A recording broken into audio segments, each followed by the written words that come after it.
Natural hair colour కోసం చూస్తున్నారా? అయితే Anoos henna and black expert వాడండి.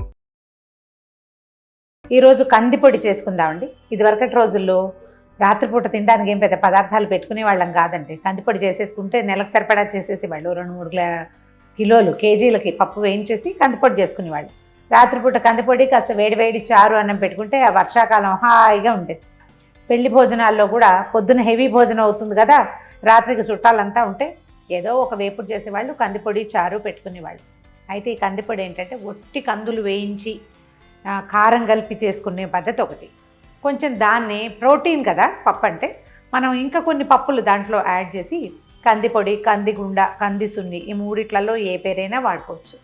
పప్పుల పొడిలాగా అంటే ఆయిల్ వేయకుండా చేసుకుంటాం కాబట్టి పప్పుల పొడి అనడానికి వీల్లేదు, కందిగుండే అనేసేయచ్చు. కందిపప్పు మెయిన్ ఇంగ్రీడియంట్ అనమాట. అయితే చేద్దాం, చాలా ఈజీ అండ్ సింపులేనండి.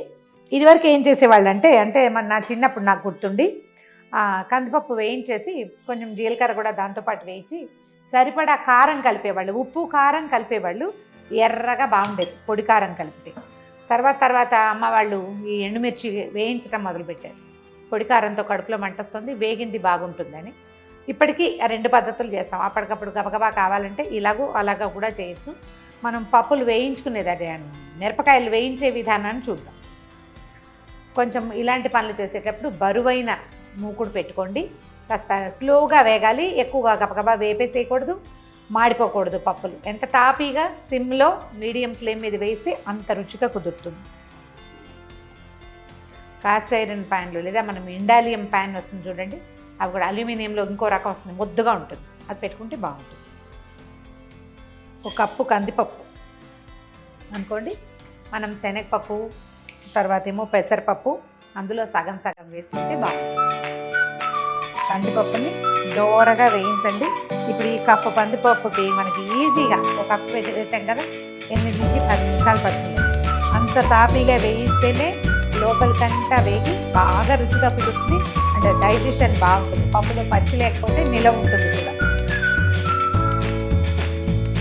ఈ పప్పులు వేయించేటప్పుడు చెయ్యి ఆగకూడదు, కదుపుతూ ఉండాలి. ఒక కమ్మని వాసన వస్తుంది. ఈవెన్గా వేగిన చూడండి, బ్రౌన్ కలర్ వచ్చింది. ఈ రంగు వచ్చాక, మంచి వాసన వచ్చాక వీటిని పక్కన పెట్టుకోవడం. తర్వాత శనగపప్పు వేయించుకోవడం. ఈ పప్పులన్నీ ఒకేసారి వేయించండి, ఎందుకంటే కందిపప్పు వేగేది ఇది వేరు, శనగపప్పు మందపాటి కదా, మళ్ళీ పెసరపప్పుకి మంట తక్కువ సరిపోతుంది.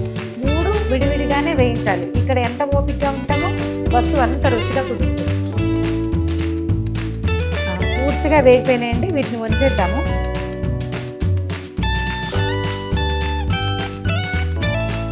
మూకుడు మంచి వేడిగా ఉంది. ఇప్పుడు 1/2 కప్పు శనగపప్పు, అంటే మనం ఎంత కొలత కందిపప్పు తీసుకున్నామో అందులో సగం శనగపప్పు. దీన్ని కూడా కదుపుతూ తాపీగా నిదానంగా వేయించాలి. శనగపప్పు కూడా వేగిపోయిందండి. ఇది కూడా తీసి పళ్ళెంలో పోసేద్దాం. అన్నీ ఒక దాంట్లోనే పోసుకోవచ్చు, మన వీలు. మంచి చక్కటి బ్రౌన్ కలర్ వచ్చేదాకా మాత్రం వేయించాలి. ఇప్పుడు పెసరపప్పు వేసేది 1/2 కప్పు పెసరపప్పు క్షణాల్లో వేగిపోతుంది. చిన్న గింజ కదా, మూకుడు ఆల్రెడీ వేడిగా ఉంది కదా, పెద్దకాయ.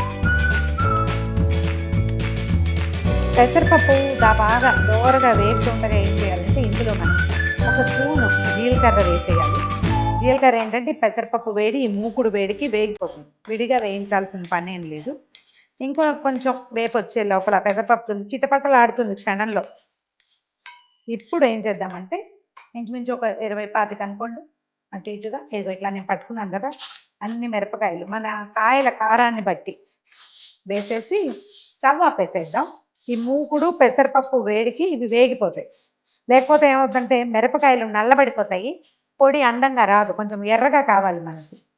ఇది కాదు, ఇంకొక ఆప్షన్ కావాలంటే ఇప్పుడే చెప్తాను. మిరపకాయలు వేయకుండా జస్ట్ జీలకర్ర వేసి వేయించేసుకోవడం. పొడిలో సరిపడా ఉప్పు కారం వేసుకుంటే సరిపోతుంది. పొడి కారం వేసుకుంటే మన చాయిస్. ఒకసారి అది ఒకసారి ఇది చేసి చూడండి.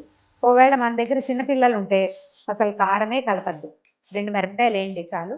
పొడి చేసి పెట్టేసుకుంటే మనం చారన్నంలో కలిపి పెట్టచ్చు. చంటి పిల్లలకి, 2 ఏళ్ల పిల్లలు కూడా పప్పు తినరు కదా, కొంతమంది పిల్లలు పప్పు ఇష్టపడరు. వాళ్ళకి రసం అన్నంలో ఈ పొడి వేసి కలిపేస్తే పప్పు అన్నం తిన్నంత బలం వస్తుంది. మీకు చక్కగా అన్ని బొజ్జలు వచ్చేస్తున్నాయి, ఇవ్వండి పొట్టలు ఉడిపోతాయి. ఇలా వేగితే సరిపోతుంది, ఇంతకంటే వేపక్కర్లేదు.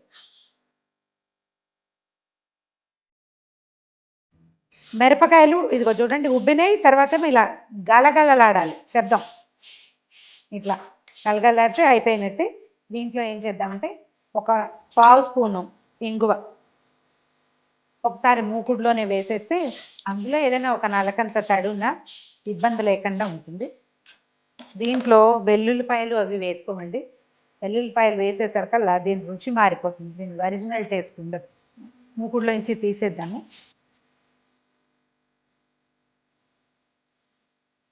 పప్పులన్నీ చల్లారనిచ్చి మిక్సీ చేసేసుకోవటమే. సరిపడా ఉప్పేసి పప్పుల్ని గ్రైండ్ చేసేద్దాము. ఇట్లా మెత్తటి పొడి, ఇలా చిన్న బరక కూడా ఉండకూడదు, బాగా మెత్తగా చేస్తే బాగుంటుంది, అన్నంలోకి ఈవెన్గా కలిసిపోతుంది. ఇది కూడా రంగు ఎంత చక్కగా వచ్చిందో, మనం ఎంత బాగా వేయిస్తామో అంత చక్కటి రంగు వస్తుంది. ఏమేంటంటే నల్ల బద్దలు ఉండకూడదు, ఒకటి ఎరా మాడినాయి అనుకోండి మొహమాటం లేకుండా తీసి బయట పారేద్దు, వాటిని మాడనివ్వద్దు, అస్సలు రంగు మారకుండా ఉంటేనే బాగుంటుంది.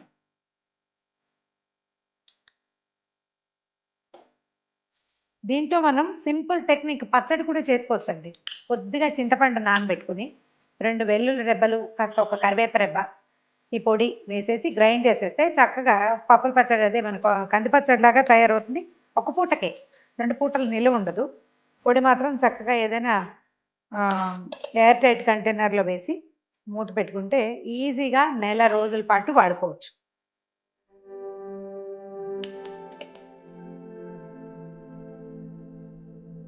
కమ్మగా గుమగుమలాడే కందిపొడి రెడీగా ఉంది, చేసి చూడండి. ఈ వీడియో కనుక మీకు నచ్చినట్లయితే లైక్ చేయండి, షేర్ చేయండి.